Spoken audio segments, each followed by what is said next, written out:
Thursday, May 16th, here on the Just Baseball Show. You got Arm Layton and I am Peter Apple, and we got a couple of great topics here for you. We're going to start with a game that made my brain hurt. We're going to talk about Ronel Blanco and his new suspension after getting ejected for sticky stuff. We have to talk about a few key players that went on the IL, Nick Lodolo and Rhys Hoskins. We're going to heap praise on Salvador Perez and kind of do the opposite for Ronald Acuna Jr. And then Aram Layton's famous minor league report. And all of it is brought to you by BetMGM, the king of sportsbooks. Use code JustBaseball, folks. Why? $1,500 paid back in bonus. Come on. Come on now.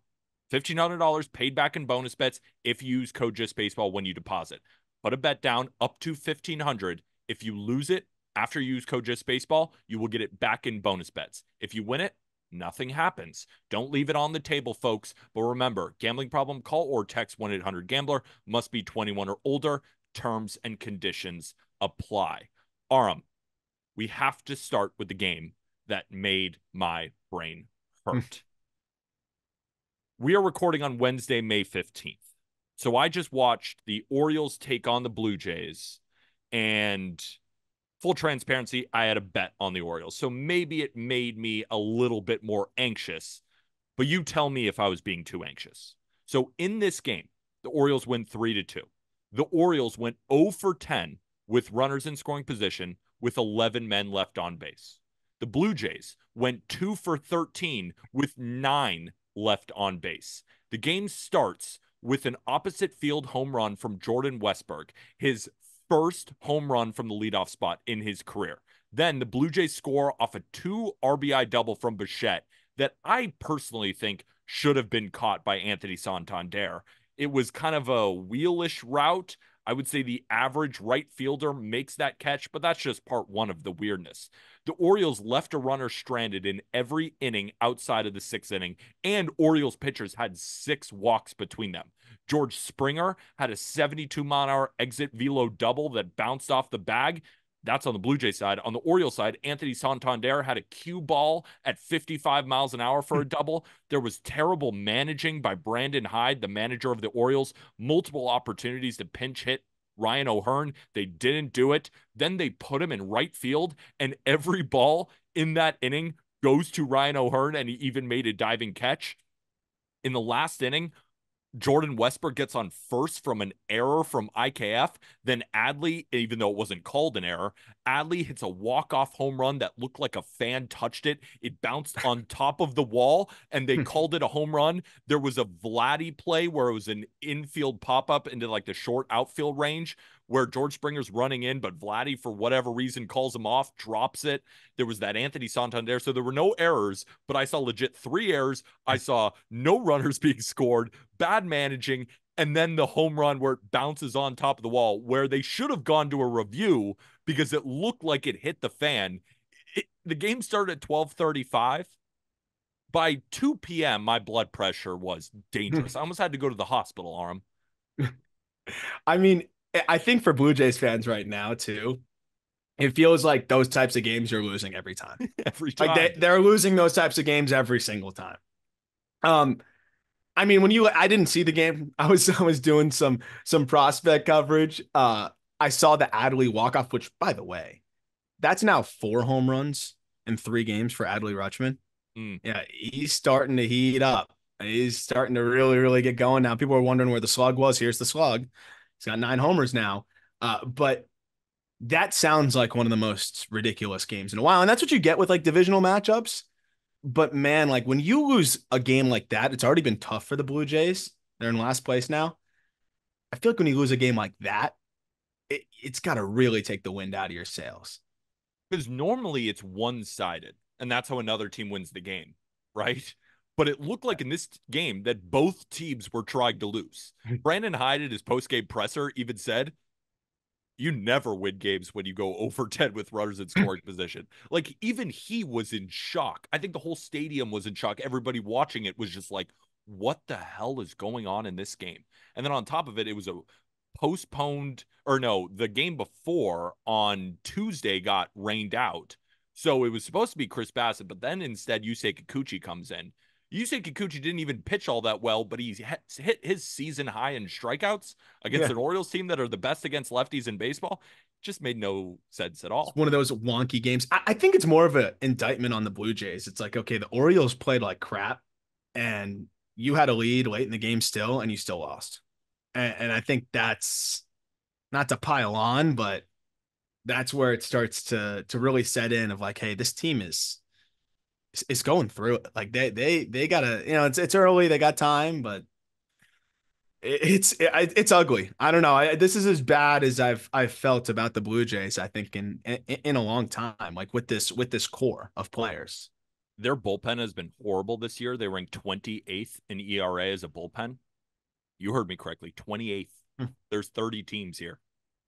But Yimi Garcia has Yeah. only allowed 1 run this year, and all those left on base was a big part of Yimi Garcia. He came in, runners on second and third, nobody out, and he got the top of the lineup all out.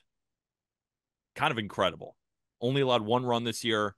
Left on base percentage is through the roof. It's 100%. He still has not let an inherited runner score yet. So he has been arguably the best reliever in the American League, but it's being sheltered by, again, another Jordan Romano bad inning outside of Canada. We've talked about his splits in the United States of America. Like the rest of their bullpen looked fine, but again, it was the offense that just couldn't do anything for Toronto. And like I said, the reason they scored 2 runs is Anthony Santander dropped a ball that I think more right fielders than not make the play. Yep. So Yeah. And that, yeah, literally they could have had nothing going for them at all. And that's the craziest part is, yeah, I mean, you got some good arms that you got to run into in Baltimore, but it's not like you saw the A team pitching wise either. It's yeah, I hope they get going soon, but it's been a weird stretch. and that is the definition of a weird stretch ending in that game. And of course, the Orioles will never get swept ever. I mean, that was that because if they lost that game, that would have been their first sweep in I think 104 series or something ridiculous like that.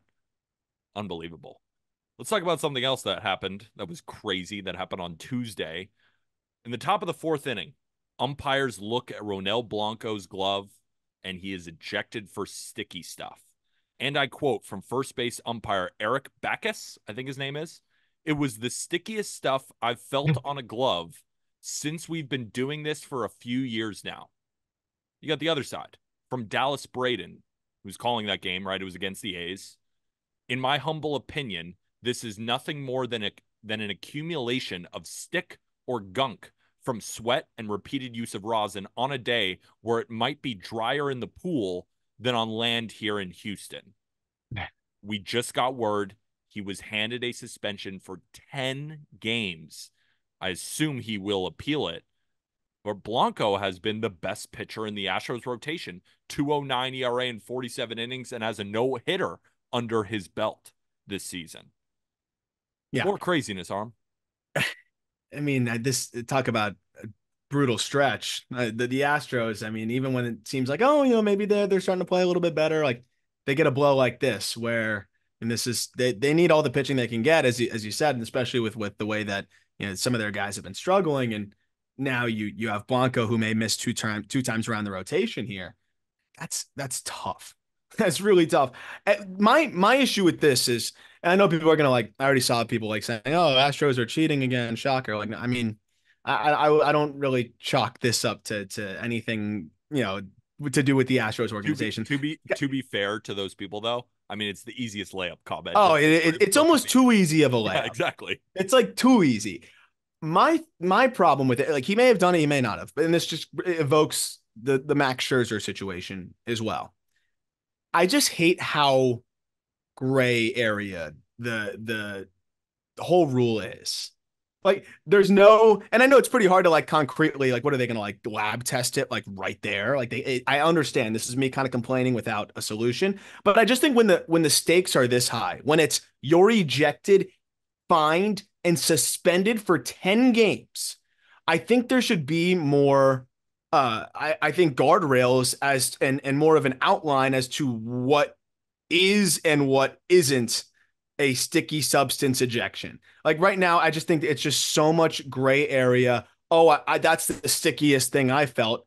Define sticky. Like, yes, okay, my finger is sticking to it, but like you could say something else felt stickier. Like, I don't know. I think that's such a loose word. And then on top of that, like you can make sweat and rosin feel very, very, very sticky. And on the right day, it could feel stickier than other times. Like I'm not defending Blanco. Like maybe he did it. I have no idea. But if there is enough of a gray area, I just think it's such an extreme punishment. And I understand that they need to make it something incredibly discouraged. And or otherwise, guys will just roll the dice and try it. And they settled on ejection, fine, and 10 games. But when it becomes just a he said, she said of like, oh, it wasn't that sticky. Oh, it was sticky. This was actually pretty sticky. Like, I don't know. It just, to me, it becomes very ambiguous and hard when the punishment is so stark. I couldn't agree with you more. And just to further that point, Dallas Braden, again, the A's announcer in the booth, was talking about how Domingo Germán, when he was with the Yankees on April 15th of last year, was allowed to wash his hands and remain in the game against the Minnesota Twins. The crew chief came out, identified some quote unquote, for all those watching on YouTube, hit that subscribe button, by the way, the sticky stuff on his hand, and he was able to wash his hands and then remain in the game. And he's also a guy who's been suspended for sticky stuff on another occasion. Oh, he multiple times, right? He had to like, or I'm thinking Michael Pineda. Michael Pineda's the funniest. He was like addicted to it. Yeah. He was like addicted to pine tar. Like that. Yeah, toss that motherfucker. Like he get him out of here. But like otherwise, like if the guy has pine tar in his freaking neck, yeah, he's gone. 10 games. I don't give a shit. But like, I'm with you. Like that's the thing too. Is like okay, it becomes a judgment call for each umpire, and each umpire is going to be more lenient than the other. Some umpires might even be thinking about it. Oh, I don't want this guy to get cooked for 10 games and get tossed out of the game. I'm unsure here. Let me let him go wash his hands. I understand that that'll make guys more willing to test it, but I don't know. I wish there was a little bit more of a process here and maybe a little bit more of a warning. The fact that they didn't even check Blanco's hand, like Blanco was like, look at my hand. Like, feel my hand. There's nothing on there. And they're like, no, we don't need to do that. Like the second we see something in the glove, it's a wrap. And I get that's the rule. And that's part of what I'm asking for is the rule. And that is a concrete rule.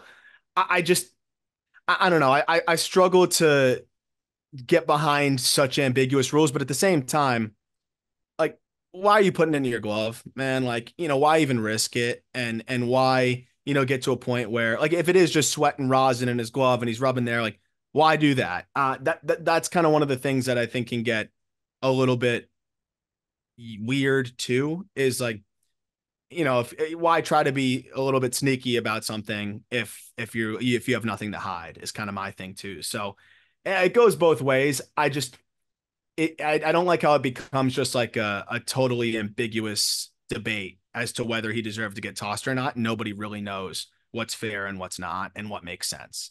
I think Braden made another really good point, and I quote, so if the tests on the glove of Blanco came back to be just rosin and nothing more, can it be said the umpire assumed incorrectly it was a foreign substance just based on the amount of buildup of gunk? Why not give him the option to change gloves unless umpires were told to make a definitive ruling after the Germán situation?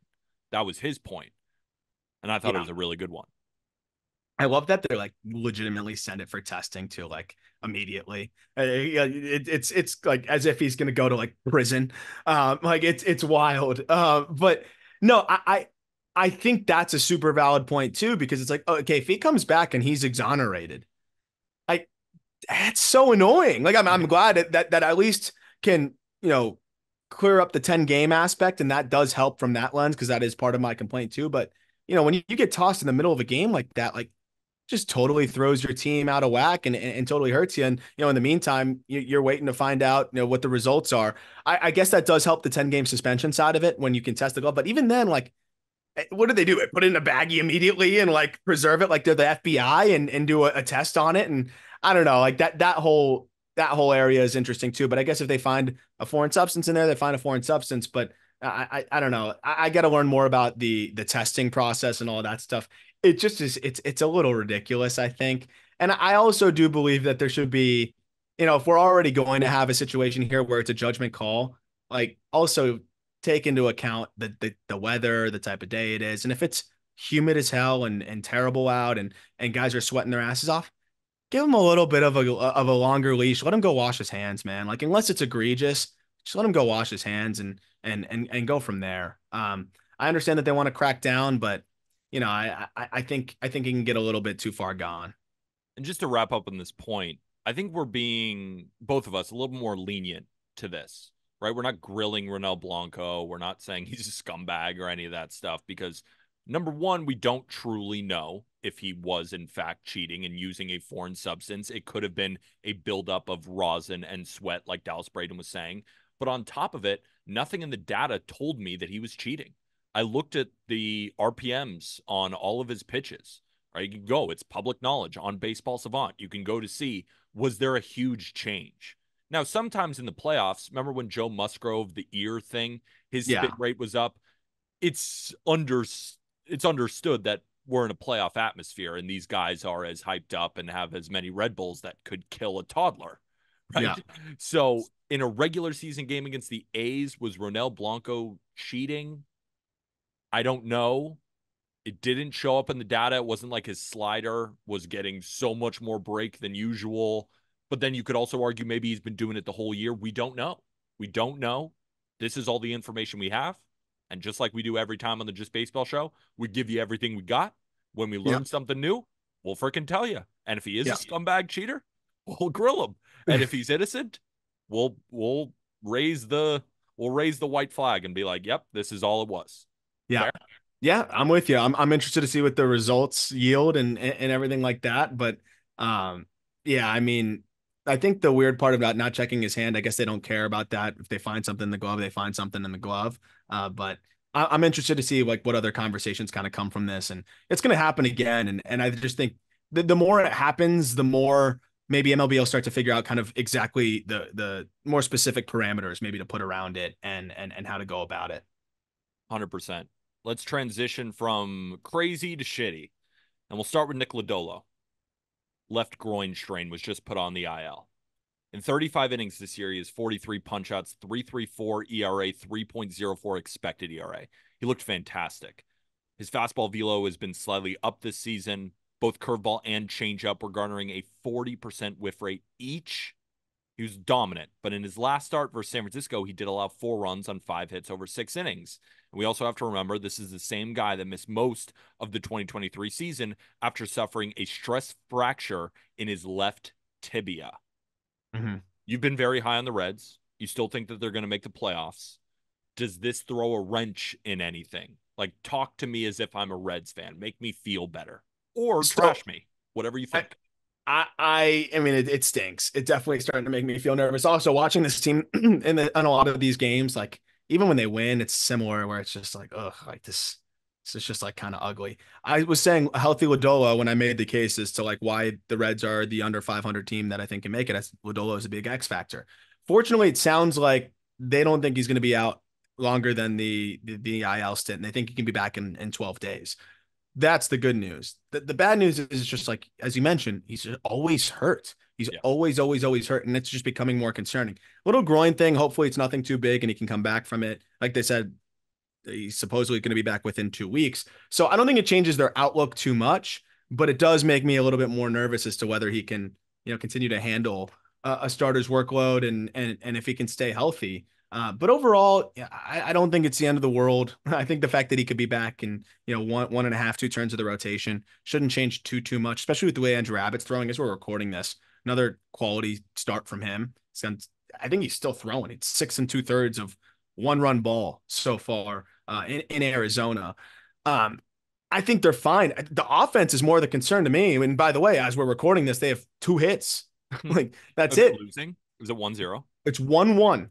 They have 1-1. 2 hits. It's a double by Candelario and a solo shot by Santiago Espinal, who got the start at shortstop today. At least So Hammer Candelario is finally heating up. He was he's heating up. horrible in the early goings. Oh my gosh, yeah. So like I don't think this changes much for me. The only thing that's changed in the last week since we've talked about it is like just keep watching this offense. And I'm like, man, when are they going to get it going? And I'm still wondering when they're going to get it going. But I'm also looking at this lineup because the guys are banged up right now. And I mean, like the lineup that they put out today is the lineup that you kind of would expect to give you 2 hits. Ellie got the day off. But I mean, we're looking at Mike Ford in the 3 hole, Connor Capel DHing and hitting 6th, Santiago Espinal hitting 7th, Luke Mailey's the catcher. And then you have Jacob Hurtubise making his first MLB start in the outfield. I mean, that's not the Reds that I signed up for this year. And I understand that they've got some injuries and Tyler Stevenson got the day off and Ellie Cruz and Stu Fairchild aren't in the lineup today and India's, but that doesn't really make much of a difference. Some guys need to step up and they might need to shake some things up. And I mean, I also think they might need to look at their manager as well. I don't know if Bell's the guy there. And I know Reds fans are kind of frustrated with him.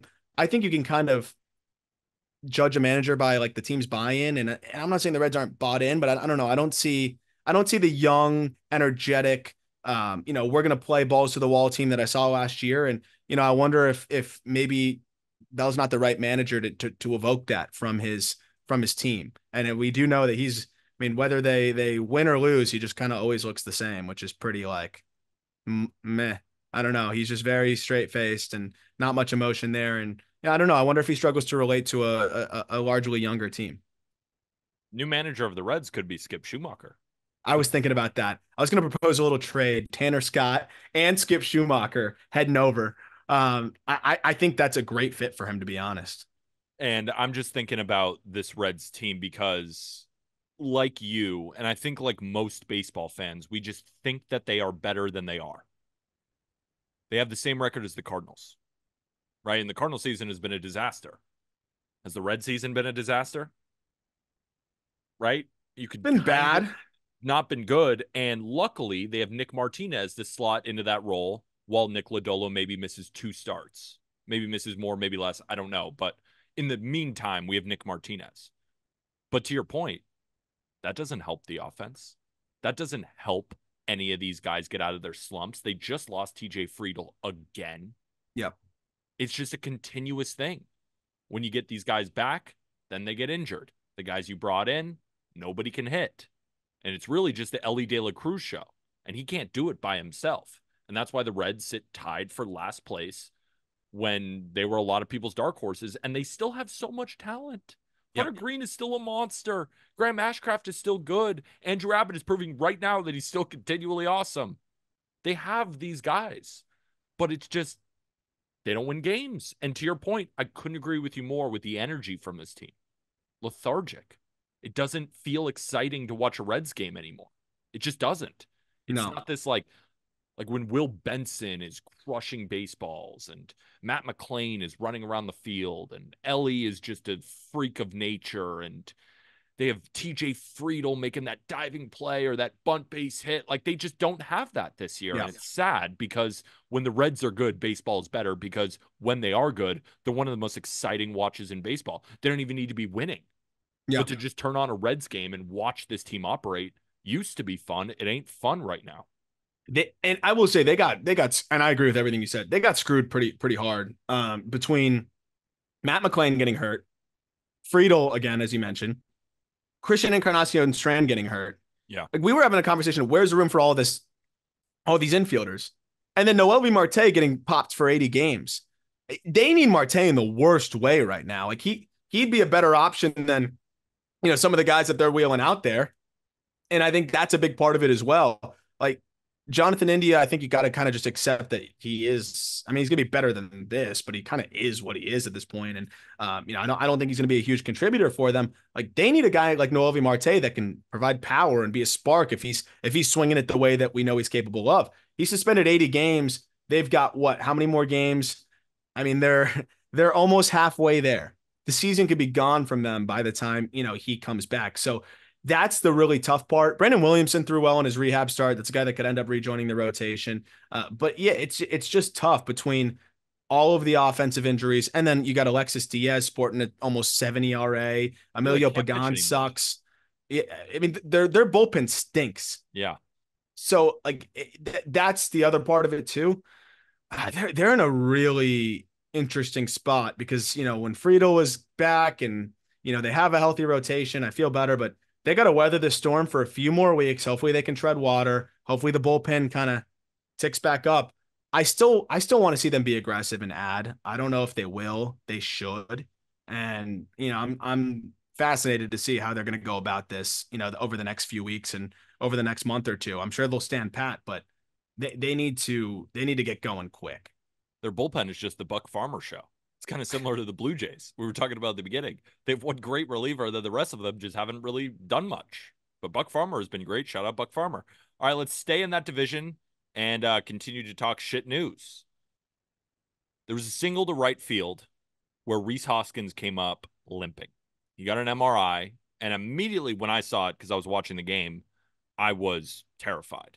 He missed all of last season because of a torn ACL. He got surgery.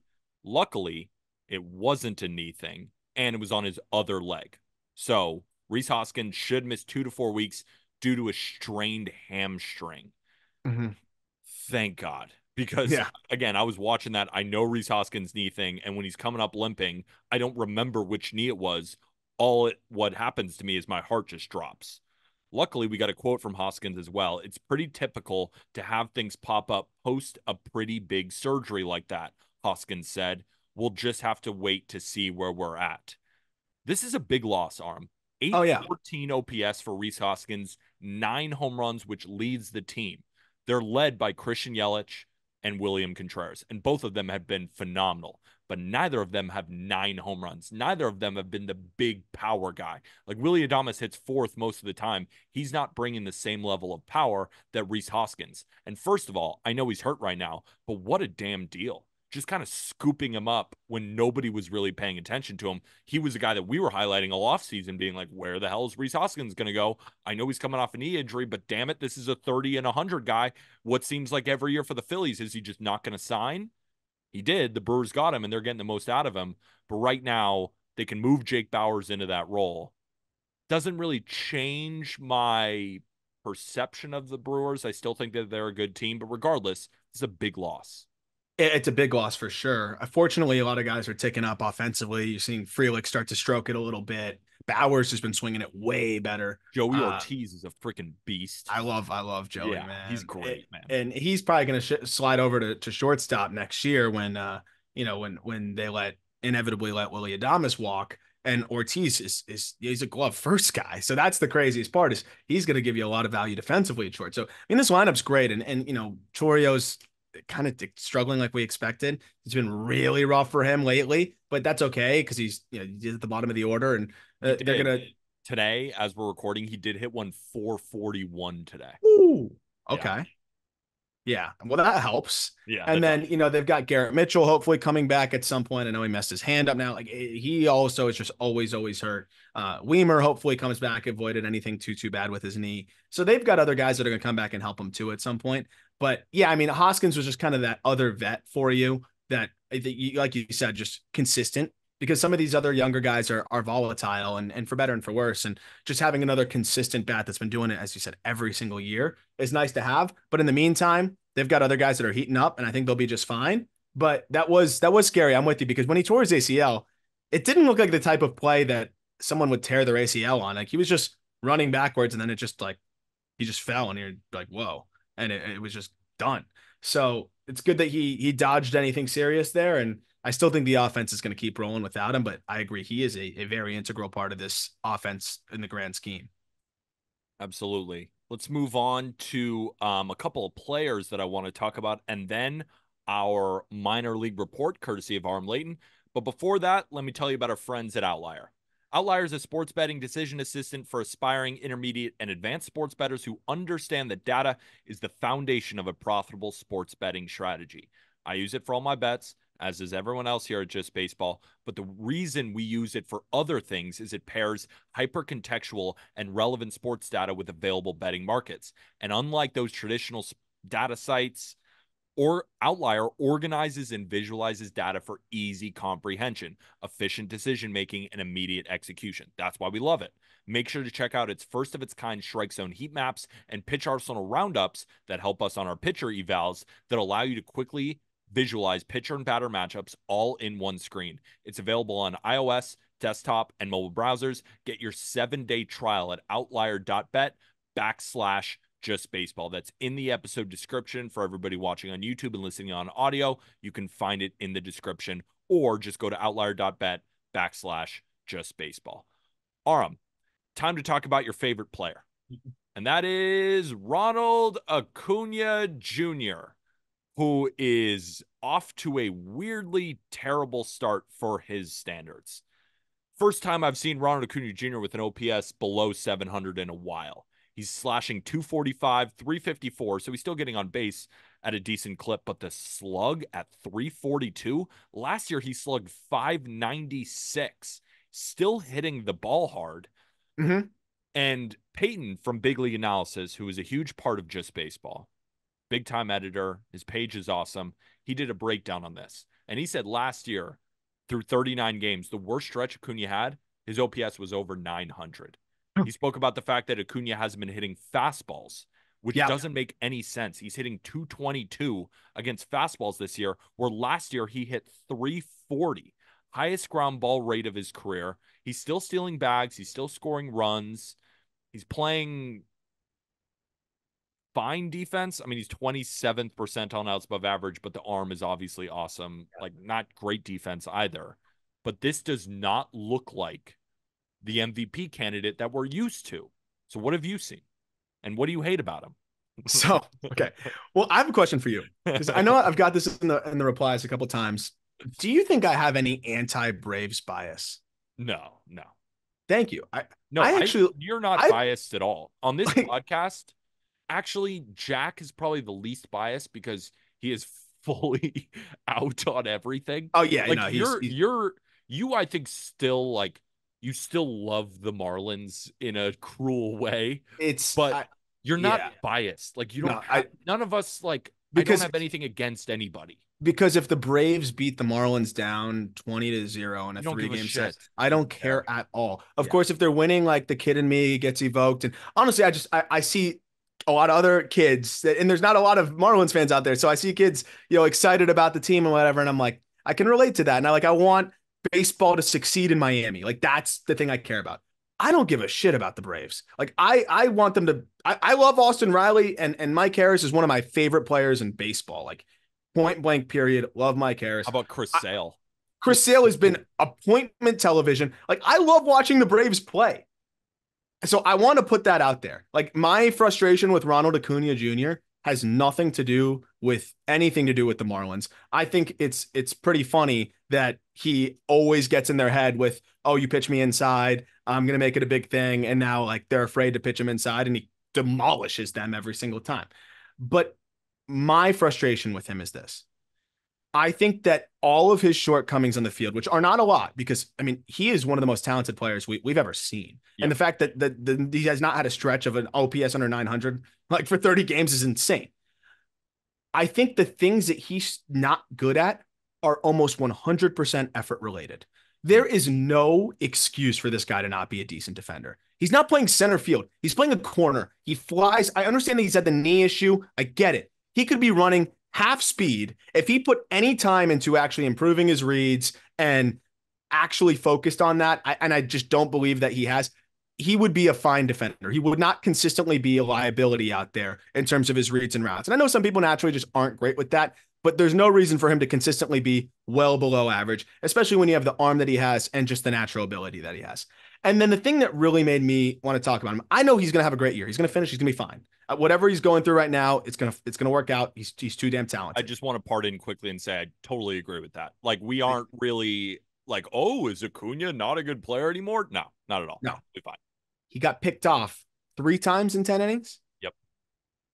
3 straight times he got on first base, he got picked off. The second he starts facing adversity, he just pouts. And that's the part that, like, gets so frustrating for me, is like, you are appointment television. You are so much fun to watch play, but you can impact the game in so many other ways. And I feel like when he's not hitting, you just start to see it spill out into the field. And then you start to see it spill out into the, on the bases. And he just doesn't pay attention as much. And it's like a little kid who's upset because he's not doing well, and then, kind of checks out a little bit. And that's the part for me when you're a superstar and when you're one of the best players in the sport, it's frustrating for me. And again, it's his life, it's his career. It's just I don't know. I look at a player like him and he's so much fun. And I don't know. It's just tough to see a guy, a grown man, that has had so much success in the sport. It's consistent. I think Braves fans would tell you that every time he starts to struggle at the plate, it just trickles into everything else, and he starts pouting, and I don't know. It's frustrating to me. And then also, like, I do think the Marlin stuff is funny, but if you stand on the plate with your arms over the plate, every time someone goes up and in, you can't act like you almost got shot in the head. And I mean, I saw that. I'm sure it was scary. Edwin Diaz going up and in on him, and he spins on the ground. He laid there for like 20 seconds. I mean, anytime he fouls a ball off his leg, it's like it's the end of the world. He's so dramatic. Like I don't use the phrase prima donna very often. I do think he's baseball's prima donna. Huh. Nothing you said there I disagree with. I really don't. I've always loved Ronald Acuna Jr. Oh, and I'll pay to watch him play baseball any day. 100%. But it's so funny because we talk all the time. We're texting, whether we're watching games together or not, we're always texting about the games. And the funniest thing that ever comes through is when I see Ronald Acuna Jr. looks like he just got or tried an assassination attempt on his life with an inside fastball. We get a text from Arm be like, Acuna's doing it again. But it's so right there in front of everybody's faces. And nobody really knows what to say because especially when he's winning MVPs, it's like, whatever. Like if Juan Soto was a terrible hitter doing the Soto shuffle, we'd all think it was super annoying. So you can weather that storm when you're doing so well. Like I have the same issues with Jazz Chisholm. I feel the same things watching him play. The difference between him and Acuna, he hasn't earned anything. No, I agree. That's why I get so upset with Jazz. But truthfully, I kind of wash some of those annoying things to the side, like you're saying, because he's been so good. But when I'm watching him misjudge easy fly balls, not hustling in the field, getting picked off, it's basically a parade every single time anyone comes up and in on him. It gets really annoying to watch him when he's not producing. Yeah. So all of your faults with him are completely valid, and they're coming up now because he is on the worst stretch that I've ever seen Acuna have. Yeah. Yeah. And that's the thing is like, I want him to succeed. I want him to, like, when he's balling out, it's one of the most fun things to watch. Yeah. Really in sports. Literally. I don't know. Yeah. When you are one of the most talented players that the game has to offer and has had to offer, and the one thing that you can definitely control is the effort and the buy-in.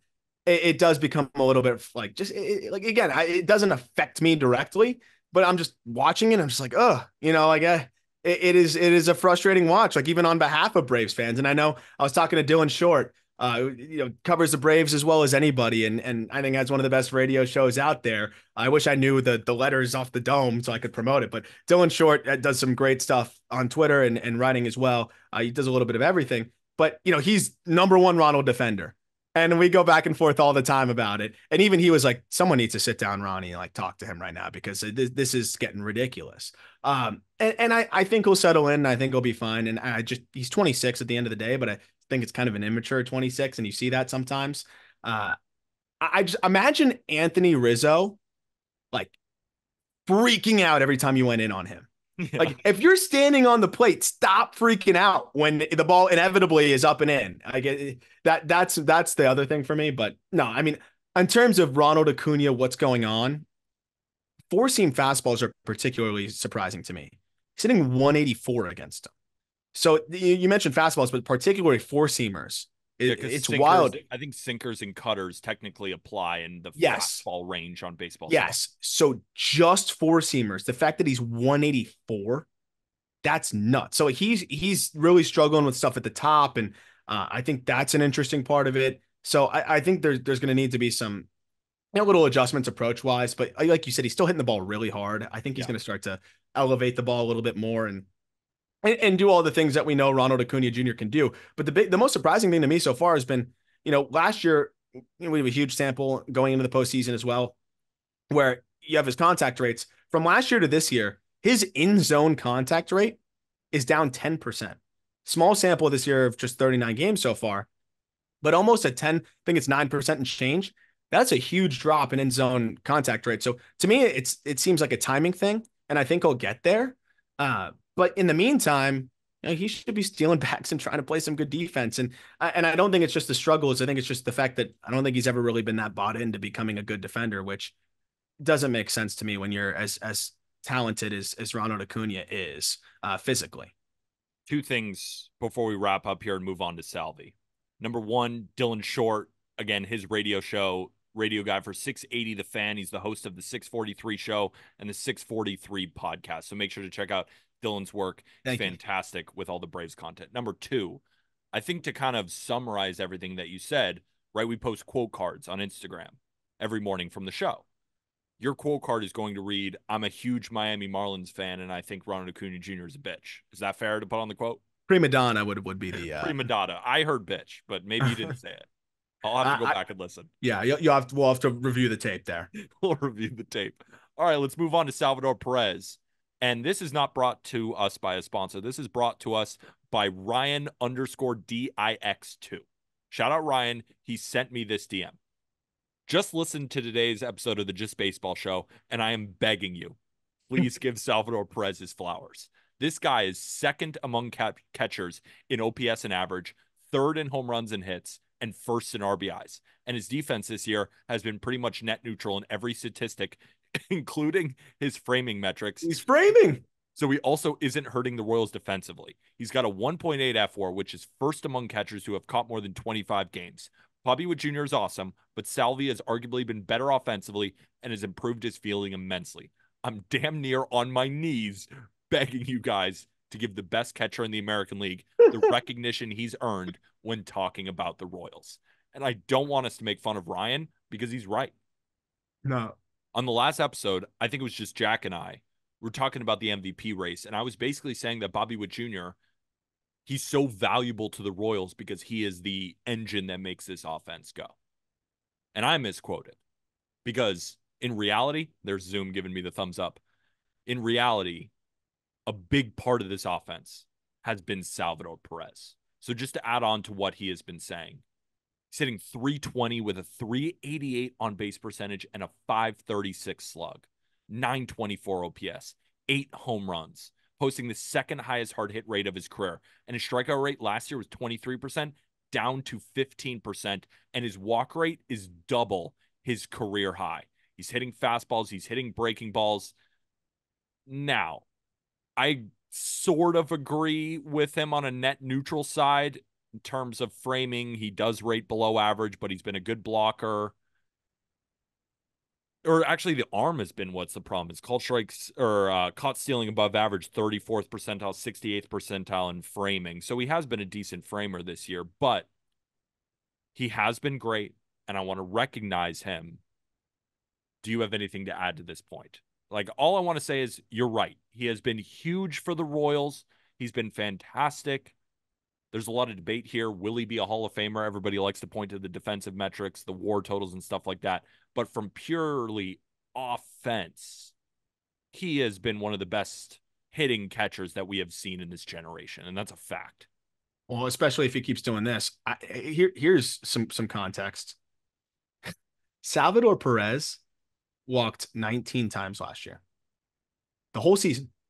19 times in 580 plate appearances. He's walked 13 times already this year in 170 plate appearances. The most Salvador Perez has ever walked in a single season is 28 times. That was in 2021. By the way, one of his better seasons. He had 48 home runs that year. So he's on pace to walk triple that. Right? Like, so he's already halfway there in 43 games. But the fascinating thing to me is there's a correlation between the years where, you know, he's walking more and just monster offensive numbers. In 2021, guy launched 48 homers. That was the most he's ever walked. He drove in 121. I think when you look at what Salvi's doing offensively, he's whiffing less, he's chasing less, and we always knew he could make contact. It was just he swings at everything. And, you know, that can be the fact that he makes so much contact outside the zone is how he always survived with that. I don't know how he's improved the defense too. That just really is the icing on the cake as well, because it was like, okay, we're shoehorning him at catcher because he's an older guy that's a vet, and he's the heart and soul of the team.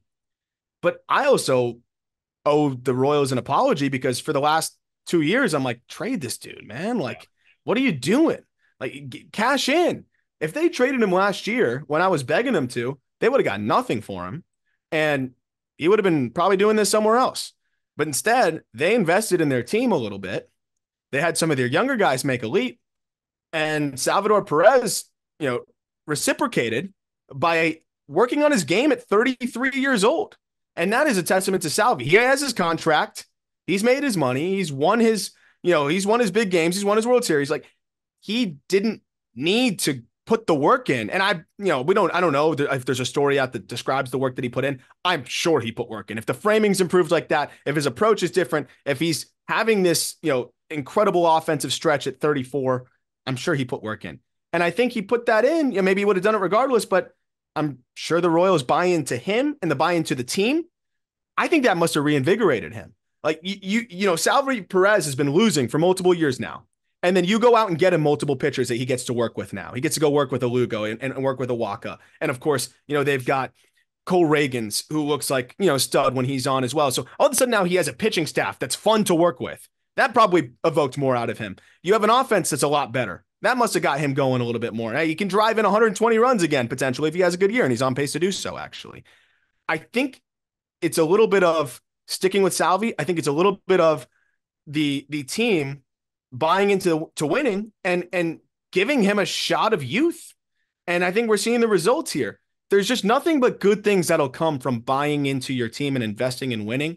And the Royals have done that, and they continue to reap the rewards in the early part of this year. And you're not going to give them all the credit, but at the same time, the Royals' starting rotation is 5th in ERA, and the bullpen is 15th. They don't have the talent on this roster to put up these type of numbers. And like I said, I'm not giving all the credit to Salvi, but objectively, he's probably been huge for these pitchers, right? Like, Seth Lugo probably likes throwing to Salvador Perez.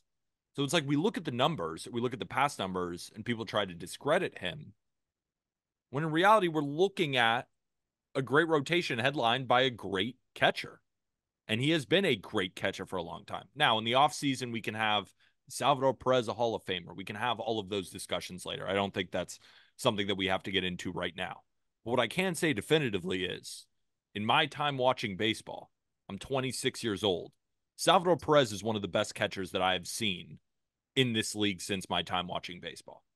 Now, does that make him a Hall of Famer? I don't know. We're going to have to dive into the numbers. We'll talk about it at another date. Also, I think he needs. I don't think he'll ever get there from like a WAR perspective or probably anything not, like that. But we'll see. But he at least deserves to be in like those types of conversations, right? I think his name will be on the ballot one day. Oh, his name will be on the ballot by the time he's done. I mean, he could give you 4 more or 5 more years. If he does that, then it's a conversation. But right now, I just think there was some flat years mixed in there. In 2014, 15, I know that the team did really well during those years. But there were some flat ones mixed in there. But at the end of the day, like, after this year, he could easily be right knocking on the door on 300 homers. If he gets close to 400 as a catcher, I mean, if he's staying on this pace, he could sniff it. It starts to become maybe a conversation. But I mean, what he's doing in every facet of the game, by the way, like also striking out at a 15% clip is awesome. And he's walking more than twice the average of his big league career. Yeah. I mean, 3.7 career walk rate, 7.7 so far this season. So I think that's a huge part of it too. But I'm shocked about the defense. Like, I could have understood, okay, as he's aging, focuses in on approach a little bit more. I'm floored that he's been able to get the defense where it is this year, even from a blocking perspective at 34, to be an above average blocker by Savant. Says a lot, because you know that the reason why they were always keeping him behind the dish is the mental side. Pitchers loved working with him, and for obvious reasons. But now you get to work with a guy like him, and he's stealing strikes for you, and he's blocking pretty well. Well, now he's incredibly valuable.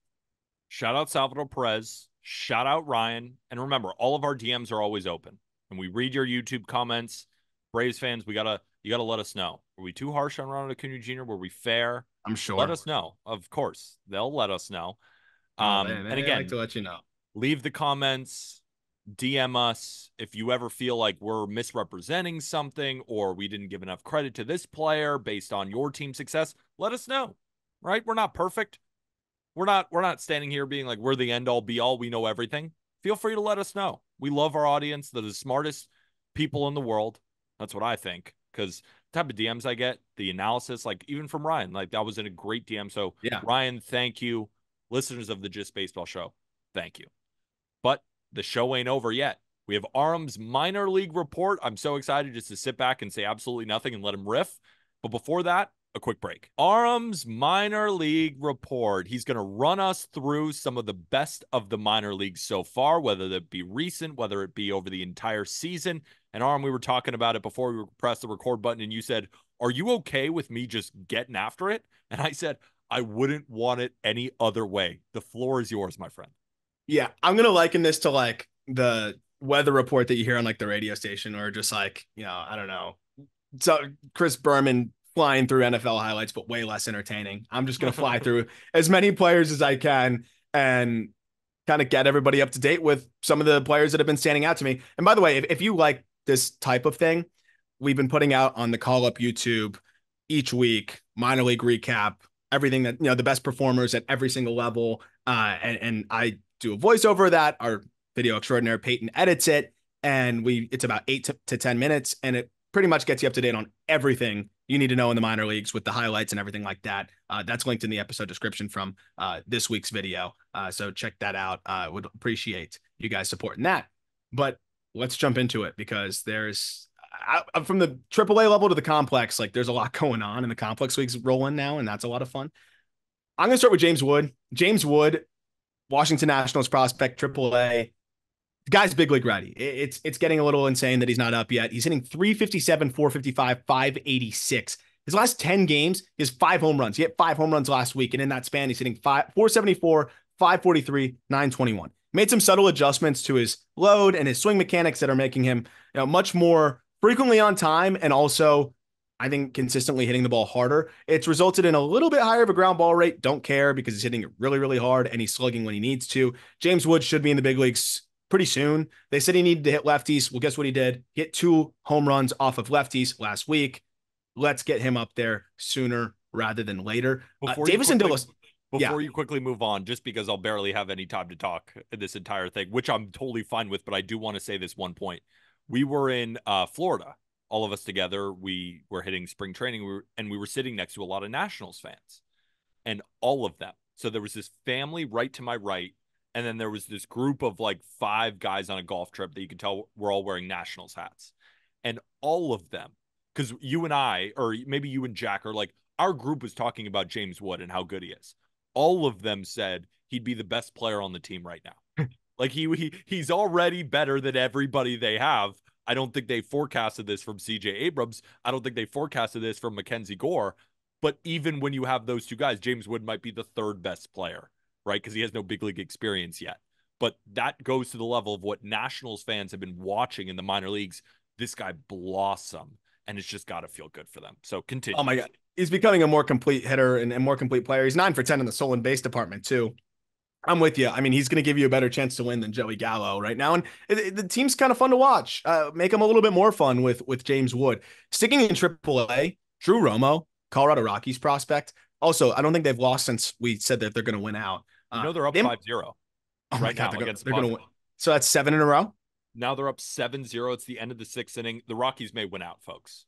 Yeah, that's 7. I think that's 7 wins in a row for the first time since like 2015 or something like that. Let me go back real quick. So they beat the Giants. So that's 1 win. Then they beat the Rangers. They beat them again. They beat them again. Then they beat the Padres again. Then they beat the Padres again. And now they're up 7-0. So if they win this game, this would be their 7th in a row. Yeah. I'm pretty sure that's the first time in a very long time that they've done that. And they've got reinforcements too. I mean, I know that Diaz has been fine behind the dish, but Drew Romo, he's been a fringe top 100 prospect for a while. He's been on top 100 lists at spurts too. Switch hitting catcher, 22 years old, and he's putting up numbers in AAA. He's hitting 361, 3 home runs, striking out a little bit more than we're used to seeing, but still at a palatable rate. And he's a great defender and also another really good I think game caller, just all the little things behind the dish. Romo's going to be their guy starting next year for sure, but he's probably a guy that they're going to end up rotating in sooner rather than later. A couple other names, Davison De Los Santos in Double-A. You might remember the name because he was selected in the Rule 5 draft, surprisingly, by the Guardians, trying to just add some power from the D-backs, and ultimately had a decent showing in spring training, but it was just too much of a reach to keep him on the roster, and they had some other guys that I think could do something similar. So they return him to the D-backs, and since returning to the D-backs, De Los Santos has just been insane. And it was probably a good experience for him, right? Get a little bit of big league spring training opportunity. You don't quite make the team there, but you still improve on a lot of things. And now he goes back to Double-A because he's still extremely young, and he's slashing 359, 413, 679. He's among the leaders in home runs. And by the way, he's not even 21 yet. So this is still an extremely young player that'll probably be a prospect fatigue candidate because we've heard his name so often. He was a breakout candidate last year, struggled in the first half, made some huge adjustments swing-wise in the second half, and has been swinging it well ever since then, and is just demolishing baseballs so far this year and plays fine at the hot corner. Sticking in Double-A, Zach Veen. I think he might be back. Colorado Rockies again. He's in Double-A. Had a really rough year last year, tried to play through a wrist issue, finally got it fixed. Now, 341, 434, 593 slash line in Double-A with 5 home runs, 12% walk rate, 24% K rate. Dude can fly. He's going to steal bags. And he just looks healthy. I think the numbers are a little bit higher than where they'll normalize at, but the fact that he's doing it in Double-A, Hartford's a tough place to hit as well. Really impressive. Chandler Simpson of the Rays, guy's going to steal 130 bags this year, I think. He's outfielder as fast as they come, was tied with Victor Scott in the stolen base lead last year, but he's hitting and getting on base at a crazy clip, 336, 413, 346. I think it's the lowest 90th percentile exit velocity I've seen in minor league baseball, but he's got 27 bags in 27 games. Absolutely crazy. Mike Bovee, wait, one Brewers second. guy. How many attempts? Is he just stealing every single time he gets on first base? Like, is it 27 for 29 or is it like 27 for 50 or something like that? That it's definitely efficient. Let me double check right now. He's 27 for 32. Okay, that's totally fine. Totally fine. He had 94 last year on 109 attempts. Also pretty crazy. Yeah, jeez. Mike Bovee's hitting 408 between high A and Double-A. And we're getting to the point where it's a pretty large sample now. He was a second round pick out of Nebraska, Omaha, I believe. And, I think some people were concerned, is the hit tool going to translate professionally from mid-major? Well, it has. He's making ridiculous amount of contact. He's hitting the ball pretty hard for a guy that makes the amount of contact that he does. 493 OBP, great approach, 558 slug as well. Brewers may have found another good one in Mike Bovee. Plays the infield, can kind of move around, but the bat is the value from the left side. Couple more bats real quick.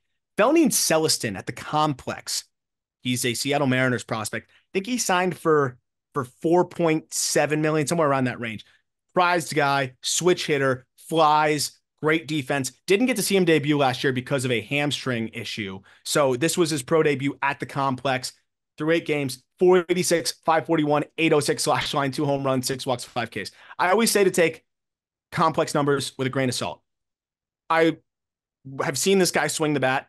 It's crazy. He went dead center off the batter's eye on a pitch that was 2 balls up, and then he yanked another home run that was 2 balls inside.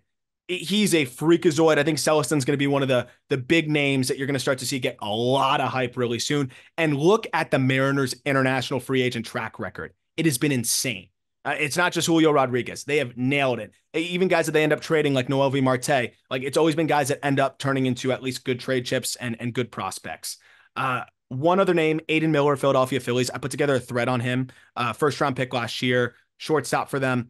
Made some swing adjustments that I love, and it's resulted in a lot more contact and a lot more impact, especially to the pull side this yeyear. He's slashing 337, 420, 570 in low A. I think he's going to get bumped up to high A pretty soon. You have the potential for above average hit, above average power. I love where the swing's at now, and he's going to be a guy that's in our top 100 update.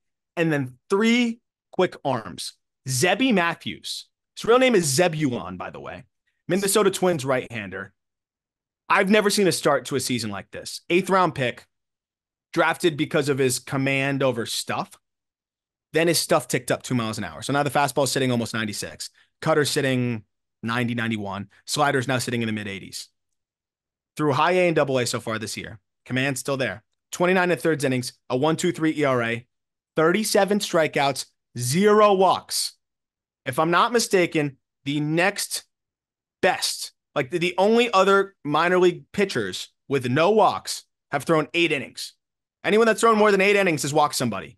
Unless you're Zebulon Matthews, 29 to third, 37 Ks, 0 walks.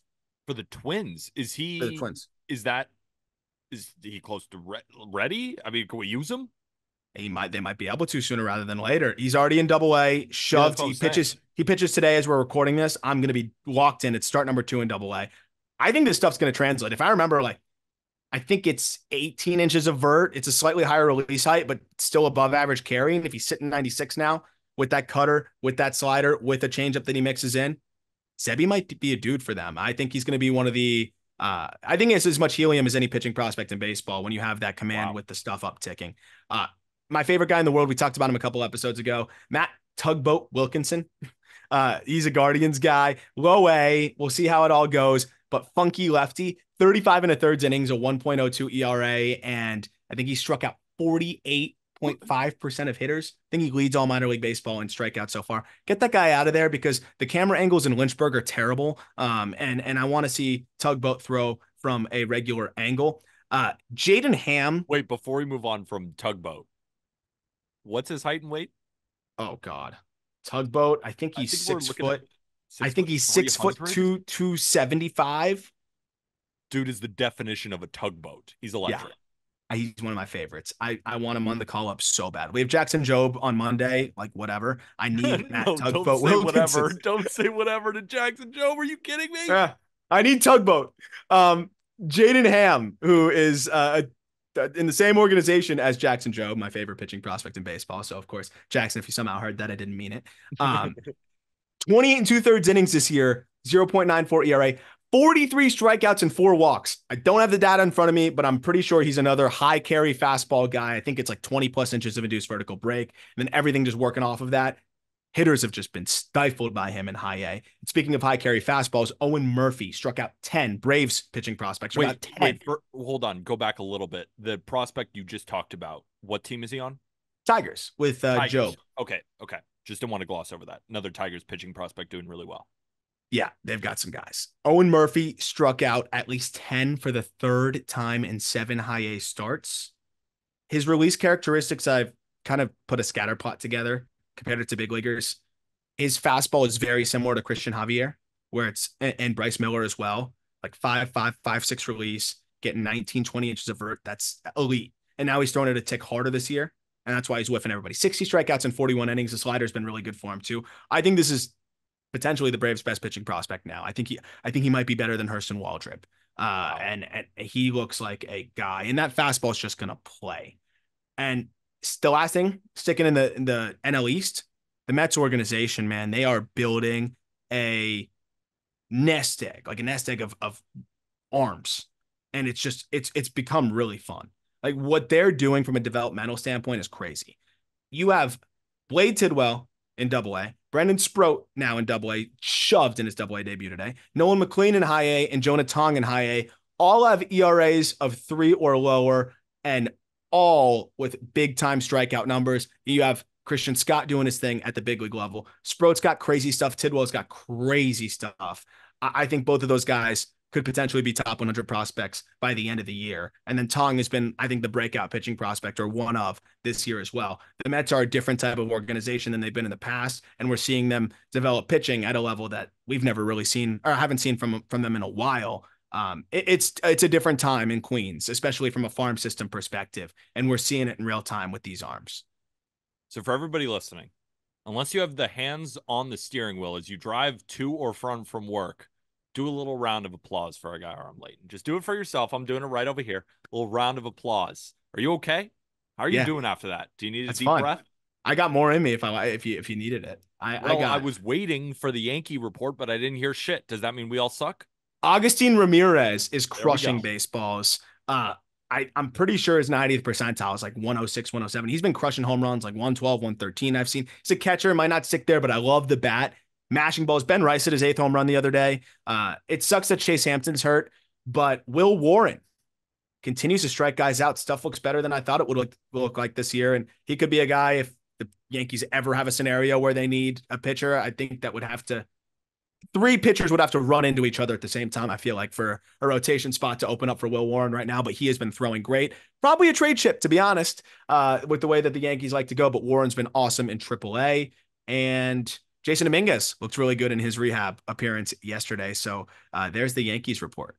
Thank you for making me feel good. That was all for me, folks. So I apologize if you're a Yankee hater. Sometimes I just need to hear it. Oh, Leave it George alone. Lombard Jr., first round pick, shortstop, looking good out of the gate as well. Got Come on. healthy, and he's been putting up good numbers. I think he looks great. That's what the hell I'm talking about, Arm Layton. And that was the Thursday edition of the Just Baseball Show. Remember, the best way to support this podcast is to get yourself some Just Baseball merch. You can find that in the episode description. Arm and I love this company. Jack does not, so he never wears merch, but Arm and I are always dripped out in our Just Baseball merch. So go get yours in the episode description. And if you don't want to spend a dime, I understand. But if you could rate and review on Spotify and Apple Podcasts, 5 stars, it would really, really help us out. It's the best way to support. And then on top of it, our partners, whether that be Outlier, if you need all that data, 7-day free trial using code JustBaseball. BetMGM, that first bet offer up to $1,500, code JustBaseball. Game Time, you need some tickets, code JustBaseball. They're all in the episode description. The three of us will be back tomorrow. For Arm Layton, I'm Peter Apple. With that, thank you, everybody.